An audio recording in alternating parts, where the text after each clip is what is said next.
कधी राहतात का? तुम्ही एखादे कर्म केलं तर ते कर्म सदाकालिक नाही आहे. म्हणजे तुम्ही केलं म्हणजे आता नेहमीसाठी तुमचं तशीच राहणार नाही का? जसे आता काही लोक म्हणतात कोणी जर गरीब बनला तर प्रत्येक जन्मात गरीबच राहते का?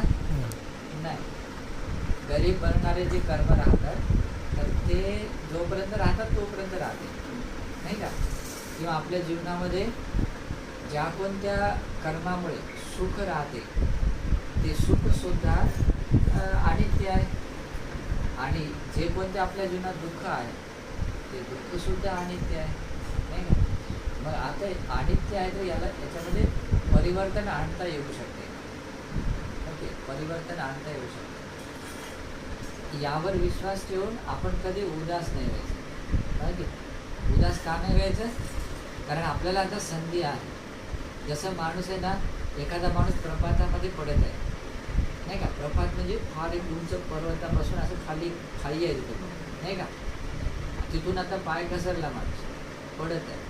तर तशा पडताना थोडीशी आशा राहते की कुठंतरी पकडण्यासाठी थोडा आश्रय भेटला पाहिजे नाही का?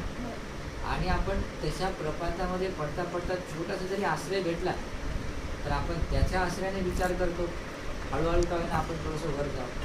ते सोपं नाही राहत. असं जर दगड असा सरळच असला उंच असा नाही का 50-100 फूट तर त्यातून आपलं जर आता चढायचं तर सोपं नाही ना, फार अवघड राहते नाही का? आणि तसंच राहते.